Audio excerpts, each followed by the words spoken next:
Box to Box Football Show and happy birthday Rossi. Happy birthday juga Amerika Serikat ya. Oh iya benar. 4 of July. Kemerdekaan Amerika yang membuat negara mereka tidak lolos. Karena mereka mau fokus merayakan. Ya semoga kita wish buat Rossi kali ya. Mungkin Rossi semoga kamu nggak pakai celana pendek lagi. Tapi Lo nyaman ya pakai sarung? Pakai sarung terus. serius nyaman? Lo langsung kolor nih? Enggak dong. Oh, langsung kolor. Saya masih tetap menjaga norma kesopanan. Tapi pakai sarung supaya kolor buat tidur enak banget ya. Iya, tapi kan di rumah. Iya. Nggak pas kerja. Bener. Jangan pas kerja. Bener. Tapi kalau lihat dari kolom-kolom komentar ya, itu ternyata menarik ya. Ada cerita Rossi dan saya gitu di awal. Oh iya, orang pada seneng dengerin itu ya, gue juga kaget juga. Tapi memang sepertinya box-box tidak kehabisan cerita ya di awal ya. Nah, bukan cuma Rossi udah kebagian, Jerry udah. Nah, Tio nih viral nih. Udah kena seperti Afif Safi yang ngatain Ronaldo Dajjal. Gue gak ngatain anjir, gila. Tio bilang Ronaldo drama sama ibunya. Wah anjir, kompor banget. Jadi Tadi potong tuh. Iya Tadi potong. parah banget emang Tio. Iya. Lu ngomong apa sih? Gue jujur gue gak nonton langsung kan. karena lo gue live reaction dan juga lo matiin iya kan. Tapi coba klarifikasi dari lu, dari yang beredar nih. Emang lu sebenarnya ngomong apa? Nah jadi kemarin tuh hari Selasa di hari ya, Selasa di hari Ya, udah lupa habis match gua. itulah. Portugal Slovenia ya? Ya jadi intinya ketika pas mau adu penalti itu kan kalau lo lihat di komen-komen Instagram bilang wah personal gitu. Gue juga personal apaan ya? Maksudnya gue bilang waktu itu jadi gue ternyata kemarin tuh ada rame di Facebook fanpage di page-nya Al Nassr Indonesia. Ada ya? Ada. Mantap. Dia followersnya 20 ribuan. Terus ternyata tiba-tiba salah satu foundernya yang bikin dari awal itu nge-tweet ke gue, nge-reply tweet gue yang kemarin yang gue post itu loh. Jadi kalau sekarang kalau misalnya Ronaldo main jelek kita gak boleh kritik nih gitu. Terus dia komen tuh, dan komennya tuh santun gitu loh Jer. Maksudnya runut kayak bener ngasih tahu, "Bang, halo Bang Tio, gue mau komentarin nih bla. Pokoknya intinya dia ngasih tahu duduk permasalahannya yang mungkin kok orang pada ngebully gue atau apa gitu ya. Nah di situ gue DM dia dong, "Bang, gue izin balas ya." Gue balas, gue jujur shout out to Ilham, gue juga gak tahu umurnya berapa, tapi kan ya misalnya kita sopan aja lah ya, manggil Bang. Gue gak tahu dia lebih tua lebih muda, tapi kayak gue ngobrol sama dia, terus dia menjelaskan ini Bang yang dimasalahin sama orang. Yang pertama itu gue terlihat timpang ketika berbicara tentang Ronaldo dan pemain lain. Terus gue bilang, enggak kok, gue dari awal gue bahkan tidak mengkritik Ronaldo. Gue bahkan bilang bahwa dengan ada Bernardo Silva dan Bruno Fernandes di sana di lini tengah Portugal, harusnya Ronaldo bisa lebih nyaman di depan karena lu punya dua playmaker terbaik. Chance create-nya tuh gede banget di Premier League dua main itu kan. Tapi emang Martinez kan goblok ya. Silva lu taruh di kanan, tapi ketika pas babak kedua berubah, gue juga bilang ini Vitinha nggak. Mereka mikirnya gue cuma nyerang Ronaldo doang, kritik Ronaldo doang. Padahal kan gue based on data dan juga pertandingan gue ngelihat ya yang ada something yang gak works nih. Yang kita masuk Jota, masuk Conceição, akhirnya Silva jadi tengah agak fluid mainnya. Gue bilang, gue menjelaskan semuanya. Bahkan semua gue juga bilang kayak beberapa main gak works gitu. Itu satu Ronaldo. Yang kedua yang ternyata orang-orang bilang personal, ini gue juga baru tahu kemarin. Jadi kan dia minta klarifikasi ya, "Bang, lu gak mau klarifikasi?" Gini, gue bukan yang gak mau klarifikasi. Kalau misalnya gue klarifikasi, nanti teman-teman pandit yang lain, kayak misalkan ada dia ngekritik pemain, terus fansnya gak suka, kayak Jerry misalkan, dia ngekritik pemain A gitu. Nanti, kayak kita ngeritik Southgate gitu ya. ya. Kita ngeritik Southgate gitu. Ntar Southgate fans Indo. Southgate Indo. Iya. Southgate Indo. Ada gak sih Southgate Indo? Southgate Indo Belum ada. Bikin ada. dulu ya? Boleh lanjutin dulu. Di Depok ada apartemen kan Southgate kan? Bangsa. Ntar nih gue lanjutin dulu nih. Demen banget sih teman-teman. Bikin kali gue ya? Ntar dulu Jer, boleh gue lanjutin dulu anjing. Emosi dah. Jadi maksud gue kedua tuh gara-gara misalnya kalau dia minta klarifikasi, kalau misalkan Jerry misalkan ngeritik satu pemain atau kita ngeritik Southgate, terus nanti fansnya gak suka, terus kita setiap kayak gitu mesti bikin klarifikasi dong. Terus kita kerjanya sebagai pundit apa? Jadi setiap kali klarifikasi capek dong. Gue bilang gitu. Tapi ada satu poin yang Ilham bilang, "Bang, tapi lu mesti menjelaskan yang bagian lu bilang Ronaldo drama." Karena ketika itu kamera menyorot ibunya. Nah itu gue sih mungkin mungkin itu yang ngebuat orang marah. Gue mungkin tidak ingin melukai para fans Ronaldo ya. Maksudnya gue fans Man United, gue bukan fans Barcelona, gue bukan fans Messi. Gue benci banget Messi nyetak ke gawang ke gawang MU pas ngalahin MU juga jelek sih tapi ya. Messi, Ronaldo dua pemain terbaik dunia lah intinya gitu. Gue nggak mau perdebatkan itu. Jadi Sering ngasih piala buat MU juga loh sebenarnya. Maksudnya gak ada alasan benci kalau benci saya dia? Afif Safi memang. Gue ngapain gue benci? Memang benci dia. Tapi kan sekarang dia udah muji-muji. Gue ngapain? Gue Dajjal dia emang. Gue ngapain? Gue nggak benci. Gue nggak ada alasan gue nggak benci Ronaldo. Maksudnya he's the legend of Man United. Gue juga menikmati ketika di Man United, sedih ketika di Real Madrid, menikmati persaingan dengan Messi. Tapi yang kemarin orang bilang adalah yang gue bilang drama ketika Ronaldo, ketika ada scene ibunya. Nah itu gue kan di luar kuasa. Jadi gini, ketika gue bilang Ronaldo drama itu refer ke gini. Gue sebagai fans Man United ngeliat Bruno protes mulu, apa ekspresi gue kesel banget. Udah mainnya cepet nyetak gol bang, cepet nyetak gol. Karena udah pagi juga kan gitu, udah ngantuk nih. Bener. Gitu. Nah, refernya ke situ. Tapi ketika gue ngomong itu, mungkin kan untuk mengganti kamera bukan kendali gue. Tiba-tiba cek ibunya. Wah, gue juga pas saat itu juga sadar kan salah. Kamera ibu ya, terus kayak gue juga baru ingat, oh iya, jadi mungkin gue bisa minta maaf kepada fans Ronaldo di luar sana. Gue tidak ada bermaksud untuk gue tahu karena kemarin Extra Time Indonesia digoreng tuh, dikena gara-gara yang jangan cek reply itu loh. Itu menurut gue jahat gila. Jahat. Misalnya gue juga punya orang tua, gue tahu, tapi yang drama di situ refernya ke si ekspresinya Ronaldo ketika dia kayak nggak dapat bola, terus gagal nyetak gol. Itulah itu. Jadi kayak gue mungkin gue coba bilang kayak gue nggak ada maksud untuk menyerang Ronaldo personal. Terus yang ketiga itu katanya gara-gara Oblak. Dia bilang Oblak lebih besar dari Portugal. Gue tuh bilangnya gini, Slovenia memiliki peluang menang lebih besar karena Oblak dibandingkan Portugal. Karena kenapa gue ngomong itu, gue base berdasarkan penampilan Oblak sepanjang laga 90 dan juga extra time. Itu kan dia berapa kali nepis tendangan nahan semua serangan dari Portugal lah. Ada yang tendangan Ronaldo ditepis kencang banget, tendangan Ronaldo ditepis sama dia, sampai tendangan penalti. Gue berdasarkan itu. Ketika dia gagal nepis satu penalti pun ya itu juga bukan di luar kuasa gue dong. Maksudnya kayak Ilicic udah gagal, di 3-3 gagal juga. Jadi ya emang orang bilang wah ini makan lo gitu. Iya kan kita kan bukan Tuhan ya, tahu masa depan seperti apa. Jadi kayak itu sih, gue coba menjelaskan, gue ngomongin Oblak itu berdasarkan itu. Jadi apa ya mungkin tersinggung gara-gara yang si orang tua Ronaldo, ibunya Ronaldo. Mungkin gue juga bisa kayak gue nggak ada maksud untuk kesana. Itulah penjelasan saya ya. Iya, tapi jadi kelihatan ya spesies pembela Ronaldo ini luar biasa sekali loh ya. Gue ada ini. Nyat, gue tuh gak masalah lo kalian ngebanter gue, ngebully gue soal bola gitu. Karena itu masih bisa diperdebatkan. Tapi kalau menurut gue, bulinya tuh jangan yang kayak, wah dasar lo, rambut lo udah mundur, botak. Ya emang, ini gak bisa diapa-apain bang. Gak bisa diapa-apain, Jerry juga udah sama. Rossi doang gondrong. Tapi gini, kalau misalnya lo kalian mau ini kita berdua punya masalah rambut, sebelah kita gondrong ini. Agak gak adil nih kehidupan nih. Terus ada komen-komennya gini. Komen-komennya ketika belum mundur. Ketika lu komen, buat hijau aku baru sadar loh. Tapi gue paling tua di sini. Iya. Gue keturunan gila. Itu genetik. Lo jangan gitu Ros. Lo celana pendek lu Ros. Apa paha lu tuh?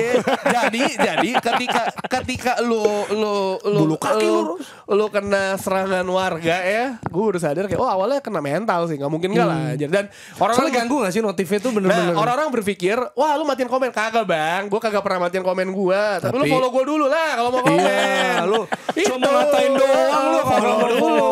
Paling nggak dapat follower kan. Gue beneran nggak apa-apa lu kalau misalkan lu mau ngebanter soal sepak bola, tapi ketika lu udah masuk personal, nyerang gue personal, nyerang keluarga gue, orang-orang terdekat gue, dan juga gue ngeliat kan mention RCTI, ya, nah, itu ada yang komen sampai kayak, wah kita serang sampai dapat kerjaan. Mohon maaf, saya mendapatkan 2 jadwal lagi di Euro. Iya, siap-siap ya. Kan Portugal lagi nggak ya? Bukan. Portugal. Alhamdulillah bukan. Kayaknya orang RCTI tahu deh, jangan Portugal lagi. Jadi kayak, maksud gue, argumennya tuh yang kalau makanya gue kemarin cuma rame di Twitter karena di Twitter orang-orang tuh mesti rasional gitu loh, mesti komennya mesti mantap dan kawan-kawan mesti kayak akhirnya TikTok gawat ya. TikTok akhirnya di itu kalau nggak salah sama Ilham kan Ilham yang punya akun itu yang fanpage itu dia akhirnya DM si orang itu karena dia nyomot konten, dia nggak suka akhirnya di take down. Gue juga bilang sama temen gue orang TikTok bilang tolong nih, bilang terus kayak ya udah intinya gitu. Maksud gue nggak kayak nggak ngebunuh orang aja. Gue juga maksudnya gue berdasarkan data semuanya. Gue ngomong soal data mungkin karena waktu itu juga gue juga yang soal drama di luar kuasa gue juga mungkin ya orang nangkapnya setengah-setengah, tapi itu klarifikasi saya ya. Usut tuntas Tio tuh. Wow, gawat. Sampai ketahuan lagi ya akunnya dia gitu kan. Berarti orang niat nyari dong. Iya karena kan biasa kalau kita sana ada yang ngetek Willy siapa lah itu capture atau Bagas ya. Iya dia ngambil dari situ, habis itu dia post di Facebook liar tuh. Gue sekarang main nanya sama Ilham, Mam, komen berapa? Udah 3.000-an bang. Wah. Ada yang nama so far sih nggak ada bang. Palingan ngomongin rambut sama jidat sama botak lu sih bang. Ya Gawat. udah kalau itu aja gue sering bercandain. Maksudnya Fisik, iya. maksud gue pertanyaan gue cuma gini doang. Oke lu ngefans sama siapapun terserah. Tapi kalau ngefans sama pemain bola gue cuma penasaran gini doang. Mungkin di kolom komentar bisa dijawab. Kalau Ronaldo ya pensiun lu mau dukung siapa? Nah. Lu mau pensiun siapa? Itu dia. Pertanyaan gue cuma satu. Kalau misalkan subjeknya diganti, apakah reaksinya bakal begitu juga? Nah, itu dia. Misalnya Tio mengkritik Harry Kane, Harry Kane main jelek, terus mengkritik keras Harry Kane, atau Bruno Fernandes gitu ya kemarin misalnya main jelek, mengkritik Bruno, apakah reaksinya bakal kayak begitu juga gitu? Yeah. Nah dari situ kemudian gue sebenarnya gatel pengen nyamber, cuman gue kemarin tuh lagi kerjaan, gue tuh pengen nyamber bahwa itu tadi pertanyaannya. Kalau subjeknya diganti, apakah reaksinya bakal sama? Dan kalau begitu misalnya, apakah ini artinya bukan Tio yang membenci tapi kalian yang over fanatik? Nah gitu loh. itu. Atau ekspektasinya tinggi banget nih terkait soal Ronaldo. Karena ini sekali lagi ya, Tio ini fans MU, Ronaldo banyak ngasih piala ke MU. Gue punya jersey Ronaldo 3 anjir. Nah dia gak ada personal. Kawan saya Afif Safi, Nah Afif lebih gila lagi dia fans tuh. Barcelona, dia ngatain Ronaldo dajal. Gak apa-apa. Ada Tapi yang lebih parah. Dia menggunakan kata hama. Gue lihat di tweet, tweet wah ini gua. parah banget nih kok kayak hama sih. Ada kemarin Oki Renga juga bilang kan, dia bilang Parah banget. Oki juga bilang Iya. kan. Tapi ini sedikit info juga nih di tackle bebas. Kami semua memuji Ronaldo. Lu mau lihat Ronaldo dipuji sama Afif Safi, itu nanti coba bisa sekalian lihat ya. Habis nonton box to box, nonton tackle bebas. Itu satu segmen ampe ada, kan gue live stadio ya. Ampe bilang, "Bang, kenapa Perancis tactical, Portugal cuma bahas Ronaldo?" gitu. Iya kan? Sampai ada orang komen. Karena memang itu hal besar, dan kita bilang ya, mungkin gue kasih spill sedikit di sini. Ronaldo dipuji karena sebenarnya dia memberikan spotlight untuk orang lain. Ketika dia gagal penalti, Diego Costa jadi kesorot. Ketika kasih ke Bruno jadi sorot gitu. ini, Jadi dia sebenarnya the real GOAT. Nah, satu lagi Jar. Yang mungkin orang-orang pada kesel ketika gue komen gini. Mungkin sudah saatnya Roberto Martinez mencoba mengganti Ronaldo ketika Ronaldo tidak works lagi. Ya. Gitu. Berapa banyak talenta lini depan Portugal yang tertahan karena masih ada Ronaldo di sana kan. Karena maksud gue ya, if you didn't work front of the goal, ya harusnya pelatih mikir. Tapi mungkin Martinez punya pertimbangan lain. Kan gue cuma bilang seperti itu doang. Maksudnya iya benar, misalnya gini, Harry Kane jelek ganti, iya kan. Terus Bruno Fernandes misalkan main di MU jelek, ya langsung diganti, bisa kan. Walaupun mungkin ada beberapa pemain yang mungkin ya kepercayaan pelatih sangat tinggi karena dia bisa game changer gitu. Jadi maksud gue itu yang gue ngomong juga, karena gue berdasarkan data juga sih. Maksudnya gue berdasarkan penampilan kayak ini ya nggak works, do something lah. Karena gue ngeliat flankers juga, solusinya adalah either ke kiri Rafael Leo atau enggak lempar paksa bola ke Cristiano Ronaldo. Iya. Gini Ros, tadi sebenarnya untuk merespon pertanyaan lo ya. Karena ini dari statistik aja, di turnamen ini kan sudah 20 tembakan dilakukan, tapi belum ada yang berbuah gol begitu kan. Dan sebenarnya kalau gue lihat statistik, karena gue bawain Portugal juga, gue sempat lihat bahwa gol terakhir Ronaldo ya di major itu kan ketika melawan Ghana di World Cup 2022. Jadi udah cukup lama, dan di Euro ini sudah 4 pertandingan nggak ada gol yang diciptakan olehnya gitu. Tapi kalau tadi lu bilang soal subjek, ini berkaitan juga sama lawan Ronaldo kan Messi. Tapi kayaknya kritikan buat Ronaldo ini seperti jauh lebih tinggi begitu, dan sorotannya lebih gede. Apakah karena dia bilang ini Euro terakhirnya, atau memang ya orang nggak nonton Copa America aja sehingga nggak tahu Messi kayak gitu, atau gimana? Iya, yang soal itu bisa jadi juga, mungkin sorotan ke Ronaldo bisa jadi lebih gede. Yang kedua sebenarnya lebih ngaruh kalau menurut gua, karena Ronaldo itu menjadi pusat dan diumpankan terus oleh rekan-rekannya. Sementara kalau di Argentina kayak Messi itu ya udah sini gue yang kerja. Bahkan di masa-masa terakhir di Barcelona tuh dia bahkan sampai mundur ke belakang gitu ya. Sudah sini aja yang gue carry bola gitu kan. Jadi menurut gue dari situ ada anggapan bahwa Messi itu kayak menggerakkan timnya, sementara Ronaldo itu lebih kayak di feeding gitu. Itu kan dua beda gaya main ya menurut gua. Jadi anggapan orang kepecah di situ gitu. Walaupun kalau misalkan kita mau menyempitkan konteks gitu ya, jangan bandingin Messi sama Ronaldo deh. Situasinya itu udah beda. Dua orang ini cara mainnya aja udah beda gitu kan ya. Itu nggak bisa langsung dibenturin gitu aja. Lu harus bisa lihat juga kiri kanannya seperti apa. Terus kemudian gaya main timnya seperti apa, itu juga harus dijadikan faktor untuk ngebahas mereka berdua gitu. Nah sekarang kalau kita memang mau menyempitkan, menurut gue dia main 4 kali. Jadi kita sempitin ke Euro aja deh nih. Dia udah main 4 kali. Menurut gue cuman main bagus itu di pertandingan kedua lawan Turki. Kenapa main bagus itu? Karena gaya mainnya pas. Kan kita udah bahas Portugal game pertama kok mainnya kayak gitu. Mengubah gaya main ternyata banyak yang works. Bruno works, Ronaldo works, Bernardo Silva works juga gitu. Jadi di antara 4 pertandingan yang udah dilaluin, cuman game kedua itu yang bagus. Kenapa? Karena gaya mainnya. Makanya kemudian kalau misalkan kita fokus ke gaya main, di game keempat itu kan kemarin banyak banget crossing kan. Kayaknya gue 27 crossing yang berhasil cuma 6 secara statistik. Iya, itu bahkan lu cek ya, tonton deh babak pertama gitu ya. Abis tonton babak pertama, lu cek highlightnya. Itu highlightnya dipenuhi oleh banyak sekali crossing. Yang gue nggak tahu sampai belasan kayaknya babak pertama itu. Jadi itu menurut gue bukan cara yang works untuk skuad semewah Portugal, dimana dengan kayak gitu berarti lu mengorbankan talentanya Bruno Fernandes, ngorbanin juga Bernardo Silva yang menurut gua sebagai winger dia kan bukan winger konvensional kan, winger kayak Ahmad di ini loh, kayak Ahmad di Man United yang bisa masuk gitu. Makanya kemudian kalau misalkan lu menggunakan dia cuma buat crossing itu sayang, satu gitu kan. Kedua, ketika lu melepaskan bola lambung, persentase untuk bisa nyampe ke lawan biasanya lebih rendah daripada bola dari kaki ke kaki gitu kan. Nah, itu yang menurut gua agak disayangkan, kenapa kemudian banyak crossing dan diarahkannya ke Ronaldo terus gitu. Kenapa lu nggak pernah nyoba misalkan dari kaki diarahkan ke Ronaldo, umpan tarik. Lu punya Leo di kiri yang bisa one on one.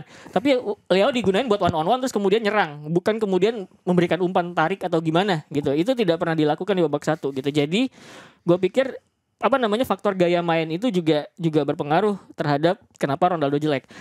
Tapi lagi, menurut gua seiring berjalannya pertandingan kita juga harus bisa menilai bahwa Ronaldo memang ketika bukan harinya ya sudah gitu. Makanya kemudian ada banyak faktor juga yang menyarankan coba cari pemain yang bisa lebih dinamis geraknya. Makanya kemudian di babak kedua masuk si Diogo Jota, walaupun yang diganti gelandang kan ya, bukan pemain depan. Karena buat gue Diogo Jota, kalau lu nonton Liverpool itu kan salah satu forward yang menarik karena dia bisa ngendus ruang dan bisa nemuin celah di lini pertahanan lawan gitu. Nah, ketika lu ngalami deadlock, forward kayak gitu lu lebih butuh sebenarnya. Jadi kalau kemudian kritiknya ke Ronaldo adalah taktikal dan buat nyoba, gue pengen nyoba main sedikit lebih fluid gitu ya, nyari forward yang bisa nyari ruang gitu, itu nggak apa-apa menurut gue, itu kritik yang valid gitu. Dan ketika orang menyarankan bahwa coba Ronaldo ganti Jota, itu bukan berarti membenci gitu. It's just the system didn't work. Iya, karena ada logika yang melatari pergantian saran pergantian itu gitu. Jadi gue pikir harusnya sih jangan sampai orang tuh jadi kayak antipati sama orang yang sebaiknya Ronaldo ganti aja, sebaiknya Ronaldo dijadiin opsi aja, gak harus dibenci gitu. Karena menurut gue memang ada rasional untuk bisa melakukan itu. Iya. Gitu. Toh di bench juga masih ada Jota yang mana ketika masuk memberikan dampak langsung ya, dia yang dilanggar anyway di pertandingan lawan Slovenia, dan juga ada Gonçalo Ramos juga. Nah ini kan berarti membuat kita berpikir ke arah pelatih yang mana dia yang menentukan gitu ya. Gue nggak tahu ini ada campur tangan federasi atau enggak atau apapun itulah gitu. Cuma di 2022 kita sudah punya kasus yang mirip kayak gini. Bahkan dia klaim rambutnya golin itu kan. Tapi ternyata di babak 16 besar, gue ingat betul ketika menghadapi Swiss, kebetulan gue yang bawain Portugal lawan Swiss, itu Ronaldo dicadangkan. Itu bener kan ada di Netflix tuh, Captain of the World. Itu disorot banget tuh, dia bener-bener dicadangin gimana keadaannya segala macem. Tapi Portugal menang 6-1. Yang mana 6-1 itu Gonçalo Ramos hat-trick. Gitu. Jadi ya mengingat kemarin 16 besar dan Portugal juga akhirnya kesulitan dengan dia. Ini kan timbul pertanyaan nih sekarang. Yang gue bilang bener dong, maksudnya berani nggak Martinez mengganti Ronaldo? Iya dimainkan, ketika nggak works ya udah diganti, atau enggak lu mencari solusi lah gimana untuk mengcater Ronaldo biar mencetak gol. Karena kan sebenarnya gue ada satu momen ketika Ronaldo tracking back di babak pertama, babak kedua tuh dia 2 kali, gue di ingatan gue 2 atau 3 kali dia tracking back belakang tuh. Sebuah pemandangan yang jarang dilakukan oleh Ronaldo. Bahkan ketika main di United aja kayak tracking back dia juga jarang kan sebenarnya. Emang di depan aja karena kecepatan dan finishingnya emang masih salah satu yang terbaik lah. Jadi maksud gue itu aja udah menjadi kayak mungkin menjadi solusi. Tapi ya itu juga maksudnya, iya berani gak sih Martinez melakukan hal itu? Atau gak Martinez masih percaya bahwa Ronaldo bisa menjadi seorang game changer? Atau mungkin bukan cuma perkara pelatih, tapi bagaimana dia bisa mungkin mereduksi perannya. Karena kayaknya semua sekarang diambil dia nih, ya kan? Karena Toni Kroos pun agak step back sedikit gitu kan, atau sebenarnya bukan mereduksi peran, tapi lebih ke arah terpusat ke dia gitu loh. Seluruh serangan terpusat harus dia yang finishing, padahal tidak harus begitu juga, karena asisnya dia itu kan menunjukkan bahwa dia ternyata bisa asis. Nah itu gitu maksudnya ketika dia memberikan ke orang lain juga gitu, ketika akhirnya tekanannya berkurang gitu loh maksud gue. Tapi ketika dia dia cuma ada 3 pemain yang bermain full, ya, maksudnya yang bermain di starter di 4 pertandingan. Itu Diego Costa, Joao Palhinha sama Cristiano Ronaldo gitu. Ya Palhinha sama Costa sih, ya kita lihat paling tidak dampaknya. Palhinha gawat sih. Jadi menurut gue sebenarnya kalau ngebandingin sama yang tadi lu bilang dia Portugal menang 6-1 ketika dia nggak main, sebenarnya yang bisa disimpulkan adalah ketika Ronaldo ini lu mesti lihat juga dimainin ketika gamenya seperti apa, game state-nya seperti apa. Terus kemudian ketika nggak works ya udah kita coba sama pemain lain. Jadi diperlakukan seperti pemain pada umumnya gitu, bukan dispesialkan. Jadi sesuai kebutuhan lawannya siapa. Jadi nah misalkan lu punya lawan yang lu pikir kayaknya bisa diakalin nih karena dia bertahannya nggak terlalu rapat, ya udah mainin dia jadi striker nggak apa-apa gitu. Misalkan udah dimainin, udah finishing berkali-kali gagal, diganti karena nggak works, ya nggak apa-apa juga gitu loh. Jadi maksud gue cari yang rasional aja gitu, bukan sesuatu yang perlu di overhating atau juga over dibela. Gitu loh. Jadi ya dianggap biasa aja bahwa pemain diganti itu karena ada alasan taktikal, itu sesuatu yang biasa gitu. Jadi gue merasa sebenarnya bukan sesuatu yang perlu dilebih-lebihkan sih. Oke, ini kalau soal lawan kita akan bahas Portugal Prancis, tapi sebelum kita geser, kita mau bahas dulu yang soal lawan Slovenia kemarin ya, karena kita mesti memberi kredit juga terhadap Diogo Costa. Ini sosok yang membuat Mahari istri gue, aku boleh nggak suka Diogo Costa? Wah mati. Ya udah nggak apa-apa lah, karena nggak ada kaitannya nih, karena dia tidak bermain di lawannya Premier League, lawan Arsenal gitu. Jadi oke. Tapi emang keren sih. Wah gawat sih itu ketika hat-trick penalti save tuh gila sih. Sampai ada di bansos juga kan. Enggak, selain hat-trick penalti save, lu mesti lihat dia menyelamatkan tendangannya Benjamin Sesko. Yang ternyata segitu aja. Harganya mahal doang, tapi ternyata segitu aja. 2 kesempatan clear open beneran tinggal man to man penjaga gawang. Yang pertama melebar, yang satu ditepis sama Diogo Costa. Itu udah menunjukkan memang kayak wah ini kiper gawat sih. Tapi walaupun di luar Costa emang jago, Sesko-nya emang apes atau apa, tapi ya sebuah pertandingan yang memang udah kayak sangat menyenangkan ditonton di babak kedua, apalagi menuju extra time kan. Iya, dan sebenarnya kalau Diogo Costa itu dari Piala Dunia sih ya, gue udah ngelihat dia bagus. Dan sebenarnya kemarin itu waktu yang Waldo nanya soal best goalkeeper, gue between 2 itu sih. Tapi akhirnya gue nulis Livakovic karena bagus juga kan. Jadi Livakovic atau Diogo Costa. Karena Waldo kayaknya kalau ngisi Portugal jadi gue Kroasia deh gitu. Akhirnya, tapi di Euro Fantasy gue dari awal ya nggak sih Dex? Lo gimana Dex melihat ini Diogo Costa ini? Karena kalau gue tuh Diogo Costa sama siapa kiper gue? Unai Simon akhirnya. Bukan Verbruggen ya? Oh iya Verbruggen awal itu gue ganti Unai Simon. Iya dia bisa build up sama save-nya bagus. Gue rasa itu kiper komplit sih. Buat apalagi Portugal juga kan defense juga nggak jelek juga. Dan jadi dari level klub juga. Kalau perspektif fantasi ya emang pas sih. Kalau level klub ya dia akan step up sih. Cuman gara-gara Euro ini bagus, harganya pasti naik dan gue nggak yakin banyak klub yang bisa beli. Onana. Oh iya, tapi milihnya Onana. Ya karena udah nyaman sama Ten Hag, udah tahu kok Onana lah nyaman. Tapi gimana? Kalau lihat kemahalan ini. Kemahalan. Nggak nyesel berarti nggak nyesel. Sebenarnya kalau misalkan ngomong nyesel sih, ya bukan nyesel nggak nyesel ya. Ya emang pilihan di antara apa yang paling mungkin aja gitu. Gua kan emang nge-push Diogo Costa karena main FM kan bagus ya. Di FM tuh bagus, dia penalty saving gitu. Di FM tuh sesuatu yang biasa gitu. Nah, terus kemudian ketika dikabarkan Man United mengincar Diogo Costa, gue ngecek kan real life actionnya seperti apa gitu. Ternyata emang bagus gitu. Ayo kemudian signing Diogo Costa gitu kan. Terus kemudian ternyata rilis clause-nya kemahalan dan akhirnya batal gitu. Karena ternyata kalau ngomongin transfer nih ada agak keluar dikit dari bahasan Portugal. Jadi ternyata Rasmus Højlund itu lumayan mahal, tapi ternyata gajinya nggak mahal. Jadi ternyata tuh ada akal-akalan. Maksudnya strategi dari setiap klub tuh beda-beda. Misalnya gue bayar mahal, tapi gaji lo tuh nggak semahal itu. Jadi sebenarnya masih masuk akal aja. Yes. Gitu. Dan tadi Tio bilang soal Benjamin Sesko, saya juga termasuk kena gorengannya Romano ya, Fabrizio Romano karena ada highlights tuh kan. Dan jujur gue juga gak terlalu merhatiin. Tapi gue juga bilang, akhirnya kemarin gue ngepost juga kan soal itu yang post kalau cuma perkara bikin peluang, buka ruang tapi finishing gak klinis, mendingan Havertz kalau Tapi gue. menurut Maksudnya nggak ada urgency Iya, iya. gitu kan. Dia bagus. Gue nggak bilang dia jelek. Tapi gue rasa belum matang. Maksudnya Arsenal kalau nyari yang lebih matang dari itu, ujian di panggung terbesarnya tuh belum ini ya, belum dilewatin sama dia ya. Iya, karena gue nonton dia- Slovenia sih gitu. Gue nunggu game pertama kena tiang dia. Wah ini nih. Tapi Ya makanya maksud gue sebenarnya pembahasan Benjamin Sesko itu bukan dia pemain jelek, tapi ternyata dia belum lulus ujian manggung di panggung besar gitu menurut gue Talent gitu. lah, iya. Karena buat gue sih itu gue suka, gue Benjamin Sesko tuh Iya, suka. secara personal, Makanya betul. kemudian ketika Man United kemudian di musim kemarin dikabarin ngincar, musim ini sebenarnya juga gitu kan ngincar Benjamin Sesko. Wah ini oke sih gitu. Cuman ternyata nggak cocok di harga kan, masih agak kemahalan. Ya udahlah dilepas. Jadi menurut gue ini pemain yang secara agresivitas dapat, terus kemudian finishingnya oke. Jumlah golnya di Bundesliga juga nggak terlalu jelek gitu, walaupun emang bukan finish artikel gitu. Jadi menurut gue secara skill sebenarnya bukan sesuatu yang harus dikhawatirkan gitu, walaupun kemarin akhirnya notionnya berubah ya di medsos ya.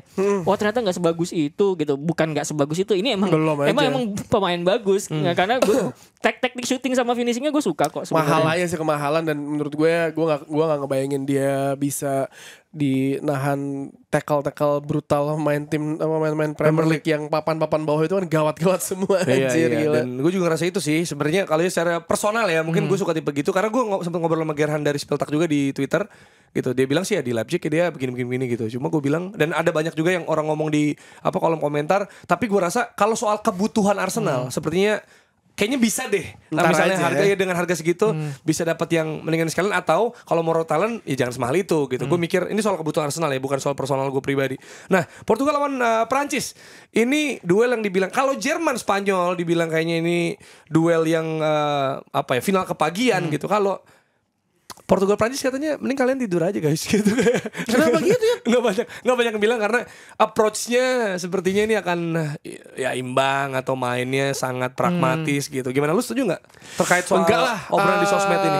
Deschamps versus Martinez. Enggak, ini adalah duel dari pelatih yang gue pikir agak terlalu overthinking sama timnya sendiri ya.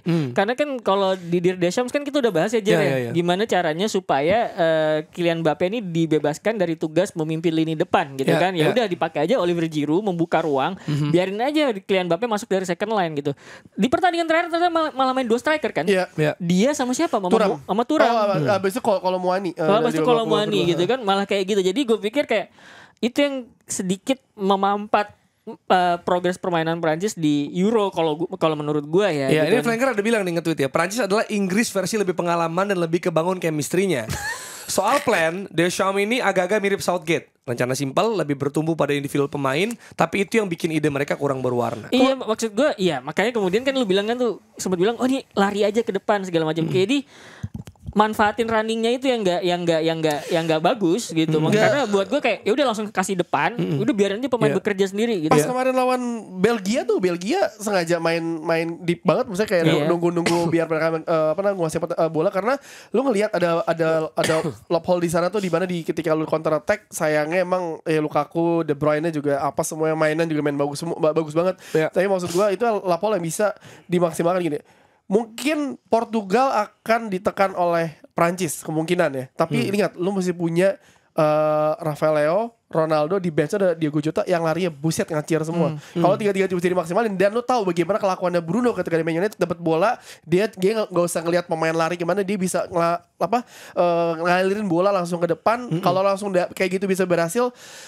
Prancis gelagapan sih pasti, tapi yang jadi permasalahan kan sebenarnya permasalahan utama adalah Prancis nggak pernah nyetak gol. Nah itu dia. Kan kalau tadi dibilang kan soal Ronaldo gitu ya, masih belum golin gitu. Itu sama seperti mungkin fans Belgia atau yang masang di fantasi kayak kita Dex. Itu pengen Lukaku akhirnya golin gitu. Udah setelah apes kasih gol. Tahu udah tersingkir. Nah Ronaldo kan ini nih lawan Slovenia pasti bantai. Enggak, gue beli bahkan Ronaldo. Lu juga. Enggak, terus habis itu karena lawan Prancis, jangan-jangan dia malah big game player bisa jadi. Tapi sebenarnya gue sebagai fans Prancis, gue merasa gini, kan mereka belum pernah cetak gol on open play, on goal, penalti, on goal gitu ya, peluang banyak banget gitu. Tapi sebenarnya yang masih disorot juga adalah bagaimana mereka juga bisa begitu solid di belakang. Mereka karena ada Saliba juga anyway. Ada Saliba, ada Mignon, ada Conte. Itu mereka juga belum kebobolan lewat open play. Benar. Kan gue bilang itu pun penalti Lewandowski yang diulang gitu ya. Jadi di turnamen kayak gini kita ya kita akrab bahwa kemenangan 1-0 Inggris melalui Raheem Sterling membawa ke partai final. Kalau soal juara, kalau soal kepantasan, mungkin gue masih bisa ngeliat karena Spanyol Jerman pemenangnya kan nih katanya dijagoin banget juara gitu. Tapi soal melangkah jauh dengan approach kayak gitu, gue sih sebenarnya nyala optimisme itu ada karena one of turnamen gitu. Gue sih sangat mengapresiasi bagaimana lini pertahanan bisa dijaga dibanding mandul depan ya, karena depan ada aja dapat penalti, dapat on goal, asal solid di belakang. Kalau menurut gue sebenarnya Yunani misalnya, Yunani Inggris itu kan contoh. Enggak, sebenarnya gini, ketika udah knockout, terlepas dari lu mau bertahan sejauh apapun gitu ya, lu tetap butuh sebuah finishing. Bahkan ketika masuk ke extra time, itu kan dimana posisi paling menegangkan kan, lu harus menjaga supaya nggak kebobolan, tapi lu harus bisa ngebobol lawan juga gitu. Terus kemudian penalti lu juga mengandalkan finishing tentu saja selain savingsnya kiper. Nah, jadi ini adalah duel di mana lini tengah ke belakangnya tuh solid. Portugal jangan lupa punya Palhinha, punya Diogo Costa, punya Pepe yang juga sejauh ini solid juga gitu kan. Prancis tadi udah lu sebut, masih punya Conte, punya Saliba, punya Mick Mignon gitu kan di bawah Mistar gitu. Jadi secara defensif sebenarnya modalnya sama-sama bagus. Betul, tinggal gimana ke depannya aja itu mereka memanfaatkan, karena sejauh ini kedua pelatih baik Deschamps maupun Robert Martinez mereka nggak tahu gimana cara memaksimalkan talenta-talenta yang ada di depan gitu, karena kadang-kadang misuse semua menurut gua. That's the point, Ros. Ini talentanya mewah ya, tapi pemanfaatan oleh pelatihnya sepertinya belum maksimal. Kan gitu pertanyaan kita kan. Kan lu bilang cuma ubah sistem aja segala macam. Nah, berarti kalau kedua tim yang kayak gini kan bisa dibilang agak mirip banget ketemu. Terus small tiny little marginnya apa menurut lu di game ini? Menurut gua di pelatihnya. Ya siapa yang paling sadar duluan untuk bisa memanfaatkan. Tapi sejauh turnamen ini berjalan, melihat Portugal, Roberto Martinez yang nyadar duluan ketika dia akhirnya ngubah main 3 back jadi 4 back di pertandingan di matchday kedua gitu. Nah, si Didier Deschamps belum kayak gitu. Gila. Karena menurut gua ketika harus lu ngebongkar, lu harus punya pemain lini depan yang bisa narik lawan, terus kemudian supaya pemain sayap lu Kolomwani, Thuram, Mbappe bisa masuk dari second line gitu. Jadi secara langsung ini peluang lebih besar sedikit untuk Portugal bagi lo. Harusnya iya, tapi balik lagi tergantung gimana nih pelatihnya sadar apa enggak antara dua-duanya gitu. Lo ada pendapat soal Portugal Prancis? Nah, yang tadi gue bilang sebenarnya Prancis tuh yang gue bilang maksudnya berapa kali Giroud nggak mau dicoba ya, maksudnya lu dengan Mbappe tuh selalu ngelebar ke kiri, lu nggak punya ada target. Tapi yang diganti siapa? Ya Thuram lah. Balikin kayak lu 2018. Mbappe yang kiri. Karena kemarin tuh Griezmann depanin lagi. Dan kan tadi Griezmann tengah. Itu sebenarnya agak ada perubahan ya minor sih dari Deschamps, tapi terjadi. Lu pemain dua kan awalnya striker Thuram sama si Mbappe sama Dembele. Ujung-ujungnya ngelebar. Maksudnya kalau emang gaya mainnya Mbappe lebih cocok ngelebar, ya udah lu mainin tiga penyerang, Olivier Giroud, terus juga Mbappe di kiri, kanan lu taruh Antoine Griezmann, tengahnya lu coba cari solusi lah selain gol Conte sama Tchouaméni ya. Lu punya Tchouaméni, masih punya Rabiot, lu punya Camavinga. Maksud gue banyak talenta yang bisa ditaruh di sana. Jadi kreativitas ada di sana, tapi gue mesti ingat juga yang tadi Rossi bilang benar, yang si Martinez sadar apa enggak. Tapi sebenarnya kalau ngeliat dari lawan Belgia, gue paling ngeliat babak kedua yang Belgia beberapa kali sebenarnya bisa nge-bypass lini tengahnya dari Prancis. Men, gue berpikir Portugal sebenarnya punya kesempatan besar di pertandingan ini karena apa? Dia punya pemain yang cepat di depan, dan lu punya seorang Bruno Fernandes yang long ball ke depannya tuh bagus banget. Langsung to the point ke striker-striker yang ada di sana. Dan kalau katakan sama Prancis, Ronaldo lari aja ke depan, bola dari Bruno Fernandes pasti nyampe kakinya atau pemain lain yang ada di sana. Berarti menurut lu juga Portugal punya peluang lebih besar? Gua kalau ngeliat dari Prancis kemarin lawan Belgia ya, dan golnya kayak gitu juga, harusnya sih Portugal ya.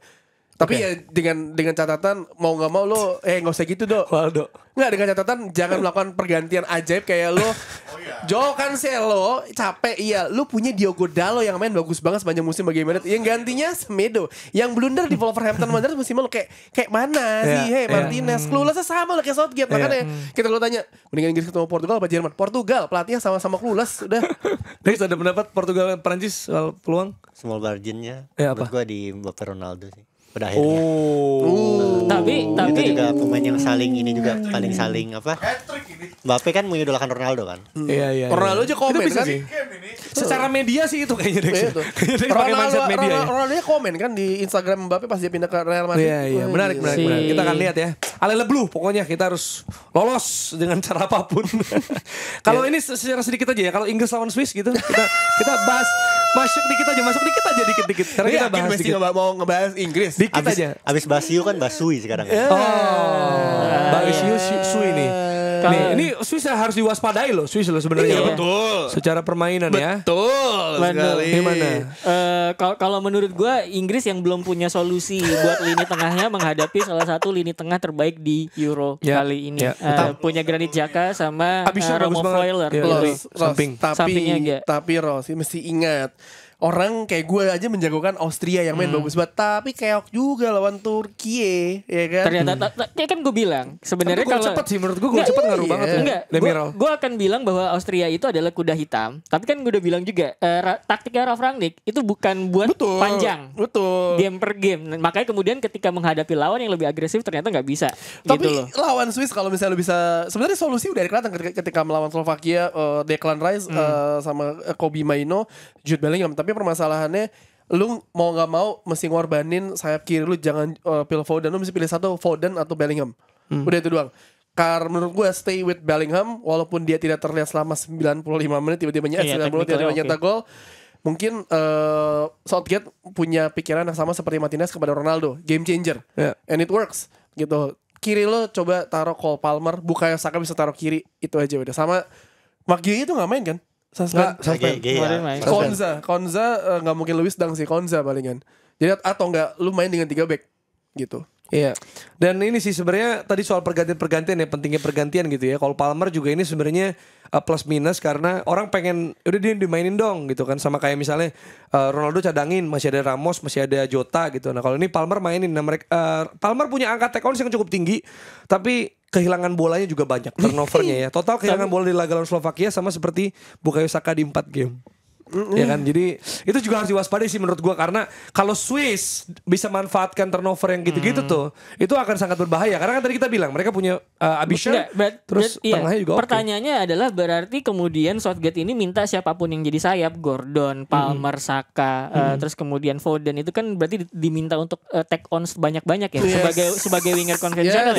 Itu kan kayak gitu ya. Berarti kan problemnya di permainannya, cara nyuruh. Makanya bisa take on tinggi, tapi kalau gagal kerebut gitu basically kan. Berarti kan kemudian wingernya digunain cuman as a winger murni konvensional buat ya udah lu bawa bola dari sayap, taklukin tuh lawan, dribble yang banyak gitu kan. Dari dua statistik itu kita bisa kebaca ya. Iya.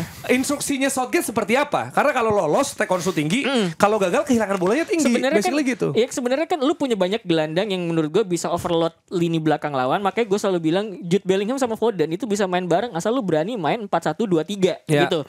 Rice sendirian gimana? Iya gak apa-apa. Lu coba naikin fullback lo, nemenin 3. Jadi 3, 2 fullback sama 1 Declan Rice itu kan jadi 3. Itu bisa jaga balance, terus kemudian depannya 5. Satu penyerang, 2 sayap, 2 gelandang serang yang exploit half space gitu loh. Jadi dapat overloadnya. Cuman kan gue nggak tahu kenapa kemudian dia tidak mau mempraktikkan hal tersebut gitu, karena ya udah Gak nyampe rasa sampai sana. Kita bahas lebih banyak hari Senin ya, soal hasilnya kita akan lihat. Tapi secara peluang gue sih masih merasa ya Inggris akan lolos lah dengan cara apapun. Iya, gue Inggris ini masih udah jalannya Inggris menuju final dan saya bisa menonton langsung di Berlin nanti.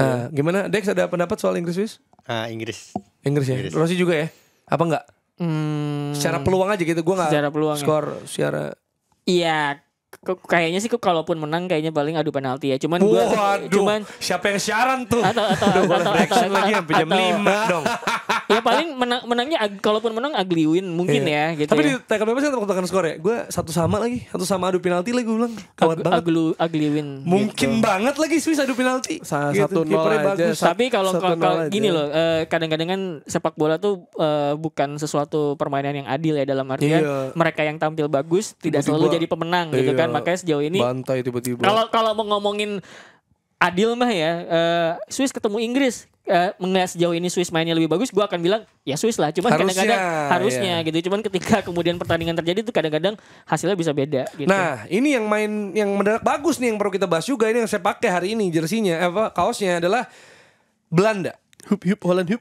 Holland Hup yang yang pada bilang wah ini timnya Waldo ya Arisan ya, yang bilang ini Belanda tiba-tiba kok jadi unggulan juara nih kalau main kayak begini gitu kan. Gogi Gakpo nyaris menjadi top skor sementara karena gol 4 tapi dianulir jadi tetap 3. Daniel Malen yang membuat bunuh diri ya sempet ya. Apa blunder ya kalau nggak salah kan. Bunuh diri kan. Tiba-tiba bikin 2 gol. Salah satunya dengan ada sepatu di depan mukanya. Oh itu iya tuh. Ada satunya dibuang sama kiper, satu lagi masih ada. Iya. Gitu maksudnya. Soalnya kalau sepatu nggak bisa disensor di pintu masuk ya. Dia kan pakai mungkin udah nggak apa gue pulang nyeker, yang penting gue bisa nimpuk kiper goblok mungkin sama maksudnya. Kayak golnya Darren Bent deh yang kena bola. Iya, bola iya, pantai yang ke Reina ya? Iya. Ini soal soal timnas pusat nih. Tapi lawannya adalah Turki yang mana tadi kita udah sempat bilang juga lolos juga dengan pertahanan solid dan Demiral juga, walaupun ini ada di Bansos lagi diinvestigasi selebrasi yang gini ya kalau White Wall. Kontennya sudah keluar di box to box. Jangan. Nggak boleh. Jangan, lu Nggak jangan boleh. meniru dong. Iya, Jangan meniru kan dong. cuma nyontoh. Itu kontennya udah keluar di box to box Iya, bola. tapi kan ada bisa yang dibaca. iya pada bilang antisemit, ada juga yang bilang sebenarnya wibu ya, ada juga tuh di situ. Wibu lah, fix dia wibu. Ada kan Ros, ada kartun ada wibu Jepang gitu yang gitu. Ya maksudnya itu kan ini ya ultranasionalis ya. Iya. Makanya erat kaitannya dengan simbol fasis gitu. Balkan Iya juga sih. udah dibahas juga di box to box. Iya. Nah, jangan lupa ya dilihat Turki ya. masuk Balkan soalnya. Box to box geographics. Jadi talent pool juga penting banget karena Turki memetakan pemain keturunan Austria, itu Muldur, Belanda yang Kagioglu dan juga Kokcu, dan juga Jerman yang Kalhanoglu, Tosun. Ini marganya ya berarti ya. Gitu. Jadi di saat bersamaan juga kita lihat Jamaika keturunan Britania yang kata Dex banyak banget naturalisasinya. Naturalisasi banyak. Kalau Indonesia Cuma gagal 9 pemain yang lahir di Jamaika di Copa Gila. Amerika. Jadi kalau Indonesia gagal dengan naturalisasi, kita Jamaika Jamaika di tahun 97 kayak gini. sama kayak di tahun 97 gitu. Gimana soal penampilan Belanda lawan Turki ini, apakah jadi gara-gara lihat lawan Romania kemarin jadi wah ini Rumania juga salah satu tim yang tampilnya bagus ya. Ya, tapi akhirnya sepanjang turnamen ini enak cuman dilihat ya. iya eventually ketika lo over agresif dan lo tidak punya solusi buat menghadapi, kan gini ya, ketika lo over agresif lo juga harus bisa rest defense lo gitu. Nah itu yang menurut gue lo nggak bisa dikacangin gitu aja lah, tidak acuhkan begitu aja gitu. Nah jadi gue pikir sejauh ini sih Belanda tuh bisa memanfaatkan momen sebenarnya ya gitu. Nah jadi ketika menghadapi Turki ini gue pengen lihat apakah Belanda bisa sekali lagi kayak gitu apa enggak. Tapi ini menarik karena lawannya Turki ya. Bisa lah. Sama karakternya juga sama kayak maksudnya Rumania. Turki tuh gue inget banget kan ada perempat final yang diingat di Euro gitu ya. Pernah ada Turki lawan Kroasia. Itu Ivan Klasnic kalau nggak salah gol 118 tapi semi sentruk 120 akhirnya menang penalti. Jadi ini Turki juga akrab dengan gol cepat gitu ya kemarin, terus Hakan Şükür kita ingat gitu. Jadi antara cepat atau late goals gitu. Jadi memang harus konsentrasi sampai akhir sih. Iya. Tinggal gimana sih Belanda bisa bunuh game atau enggak. Itu Gua dia rasa. permasalahan Belanda, iya kan? Iya kan? Kita nggak pernah tahu tuh ya, masih Nggak pernah tahu, nggak masih pernah agak tahu. gacha juga sebenarnya Belanda di Euro kan. Iya, masalah ketika kau di Gakpo cemerlang, apakah Memphis Depay-nya bisa mengimbangi juga? Iya. Terkadang Memphis Depay-nya dapat kesempatan banyak, tapi finishingnya juga gitu aja. Oke. Jadi, ya bukan individual, maksudnya kayak lebih ke luck-nya aja sih, kayak gimana? Iya. Memanfaatkan momen sebenarnya. Ya, hari itu mereka lagi gimana gitu Ya, ya. bener kata sebenarnya. lu gacha. Gacha. Jadi sebenarnya Belanda akan cenderung lebih diunggulkan Iya, dong. bahkan sama Inggris Belanda nih. Iya, sama Austria kan mereka keteteran kan, Iya. gitu. Tapi mungkin belajar dari situ sih. Kayaknya. Atau Rumanianya juga flop, maksudnya nggak seperti di fase grup bisa jadi. Romanianya ya udah sih. Tapi menurut gue gitu sih ya, kalau di Euro gini karena one of turnamen juga, ketika lo kebobolan duluan, kalau responnya nggak langsung tuh akhirnya jadi membuat state of the game-nya tuh beda. Beda. gitu. Contohnya Inggris lawan Iya kan? Slovakia kan? Slovakia. Toh Austria juga begitu. Ketika Iya. gol awal, Benar. mereka kan sebenarnya berusaha menekan. Bahkan itu kalau Baumgartner gol, itu juga berubah Beda, lagi. Bisa beda, jadi malah beda. mereka menang, momentumnya naik. Iya. Tapi itu save of the tournament menurut gua tuh. Iya benar. Si siapa namanya tuh kipernya? Sebenarnya banyak Lupa, yang namanya kayak agak gitu. asing. Game kayak gitu banyak. Termasuk juga Kroasia yang 2-2 sama siapa tuh? Sama Georgia ya? Yang mana? Yang Kroasia Albania. sama Albania. Yang terakhir. Sorry, sama Albania itu juga kayak gitu. Jadi emang ketika lu nggak bisa memanfaatkan game state di mana lu sedang unggul, ya udah gitu. Oke. Dan secara singkat aja nih, katanya final kepagian Spanyol Jerman. Spanyol Jerman. Nah, ini Gue sih pengen banget nonton karena sejauh ini terlepas dari banyak, kan tadi kan orang ngelihat Jerman main di match day 1 wah keren banget. Ini salah satu tim yang nggak cuman bagus secara result tapi form juga. Tapi seiring berjalannya turnamen gue melihat sebenarnya Spanyol jauh lebih stabil. Oke. Gitu. Tapi gitu. gue entah kenapa gue Jerman. Ya, kalau gue sih karena arisan gak ada pilihan lain. It's Germany. Gue Spanyol gue sangat menikmati tapi tolonglah. Iya, iya. Saya mau beli jersey lagi. Spanyol belum waktunya. Kecuali ini kan Belum yang dikritik dari Spanyol tuh Alvaro Morata kan sebenarnya kan. Lu punya Nico Williams, punya Lamine Yamal, tapi ternyata tengah lu katanya Alvaro Morata gitu kan. Itu paket tua susah. Paket Tapi itu tua. sih karena ini apa ya bisa dibilang cukup berimbang kayaknya ya kalau dari form dan dari unggulan orang-orang juga. Nggak tahu nih kalau misalnya berjalan seimbang, gue rasa juga duel Rodri Kroos tuh menarik sih. Iya, Ya, di tengah maksudnya atau sama Fabian Ruiz sama Jerman siapa lagi? Gundo ya? Gundogan. Bisa Gundo kan. Nah, itu akan menarik sih dan juga mereka juga punya pemain yang begitu liat ya bisa dibilang seperti Musiala, di Spanyol ada Yamal, Nico Williams gitu. Jadi akan menarik nih melihat bagaimana. Iya. Seru sih. Itu juga seru. small margin gue rasa deh. Seru. Itu beneran kayak satu kesempatan yang gagal akan menentukan hasil akhir menurut gue. Dan itu pembuka perempat final kan. Iya. Abis itu baru Portugal melawan Gila tuh prime time banget lagi, jam 11, gila. Hari Sabtu kan? Jumat kan? Jumat. Box to box juga ada stadio live reaction. Jumat kan besok Jumat jam 11. jam malam 11 lanjut jam 2 berarti kan? Portugal Prancis habis itu. Galak, ganas. Tapi Dex small marginnya apa? Spanyol Jerman. Spanyol Jerman gue rasa kedewasaan tim sih skuad gue rasa Berarti Jerman dong? Jerman, gue sih yang Jerman. akan lolos. Gue Jerman, gue Jerman. Tapi balik lagi ke Belanda Turki ya. Tadi karena banyak yang menggunakan Belanda, gue mohon maaf nih Belanda meskipun bajunya dipakai Bas Holsing tapi menurut Oh gue iya, Bas Olsen Inter Nusantara. Turki ya sih yang bakal Turki yang maju. lolos karena tim Arisan lu tinggal Turki kan. Bukan karena sepak bola. Dex nggak boleh gitu Dex. Tim Aku arisan gue juga Spanyol, tapi dia bilang Jerman. Gue Jerman Dex karena kalau Jerman masuk final tuh seru banget pasti ntar gue di Berlin itu aja sih gue. Bener. Jerman Inggris di final tuh itu kayak udah puncaknya puncak gitu kayak. Gila ya. Hasil akhirnya kayak bodo amat. Bodo amat, kan? bener. After party yang penting. Enggak Jerman Inggris berarti gue bisa. Wow, itu arisan gue 2 ini Jerman nih. Inggris nih. Kalian semua sepakat Jerman Inggris final ideal secara ini kan? Nah, Secara yang narasi. ideal siapa menurut lo? Turki lawan Swiss Portugal kali. Swiss Portugal ya. Swiss Portugal menurut gue enggak sih. Ya Portugal benar gampang Portugal. itu. Iya makanya enggak ideal kan. Maksudnya kita mikir yang enggak ideal kan. Yang gak ideal, yang sebaliknya. Menurut gue maksudnya bahkan Turki is better. Kalau Swiss tuh I don't think ini bakal ini. Kalau Turki masih ada orang Turki masih ada orang. Sebenarnya Erdogan mania masih banyak. Sebenarnya dari bracket kiri siapapun masuk final itu ideal.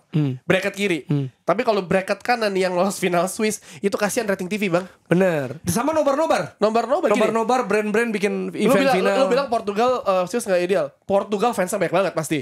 Tapi kan? sebelah doang kan maksudnya. Iya makanya sama kayak ketika Madrid lawan Borussia Dortmund di final. Iya betul kayak gitu. Rating TV ya elah turun nih bang. Betul. Kayak pas sebelumnya Italia Inggris itu impian TV itu karena rating tinggi banget. Nah jadi kalau siapapun dari bracket kiri terus nanti ketemu di kanan misalkan Inggris atau Belanda, nah itu ideal. Nah Belanda juga gila banget. Belanda juga Inggris juga. Wah di sini ini Belanda fans lebih banyak dibandingin Inggris. Nah tapi teman-teman warga Jerman ya yang jadi panitia begitu ya harus mewaspadai kalau semifinal terjadi Inggris Turki.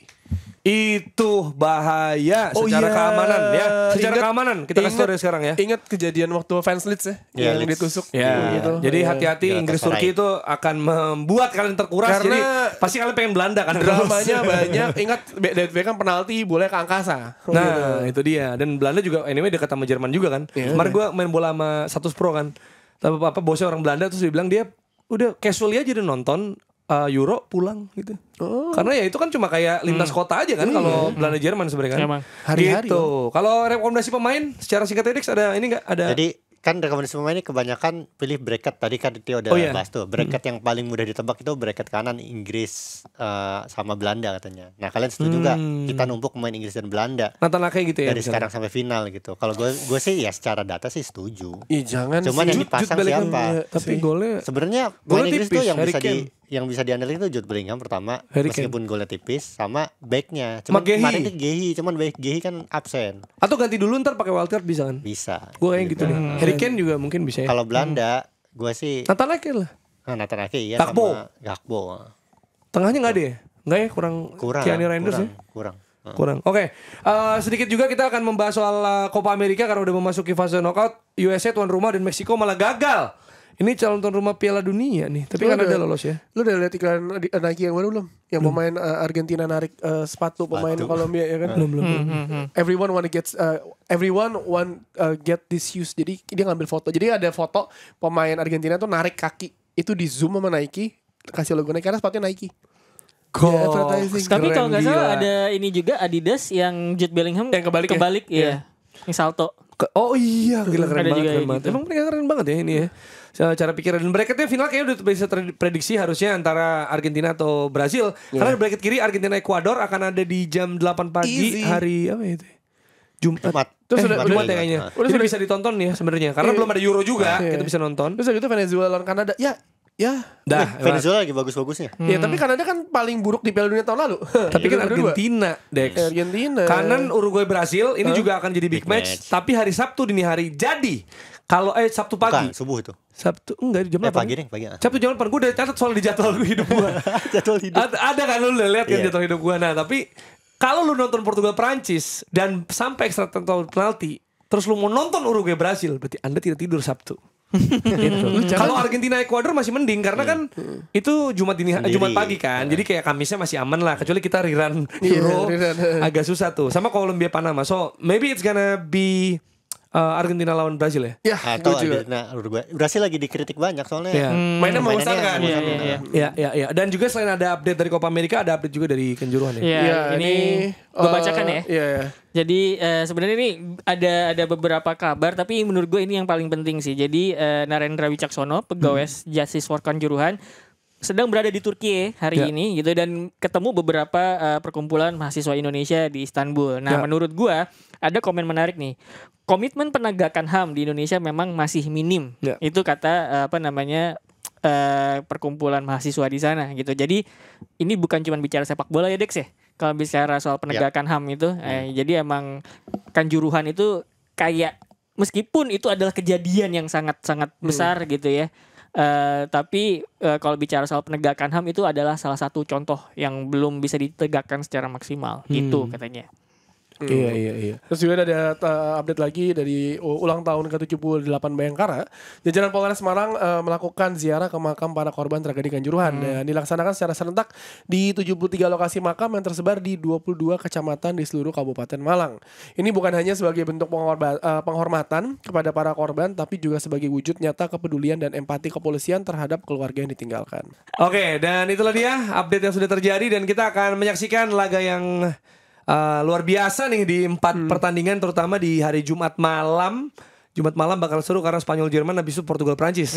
Dan besokannya Inggris juga jam 11 lagi prime time ya. Iya betul. Timeline seru banget tuh timeline Etio. Timeline gua Etio seru banget. Gua sekarang lebih seru lihat timeline notifikasi Instagram gua tuh banyak banget. Nggak maksud gua gini lah ya. Biasanya kan kalau timeline Tio ya gua rasa juga banyak tuh celentang-celentang itu waktu Inggris main.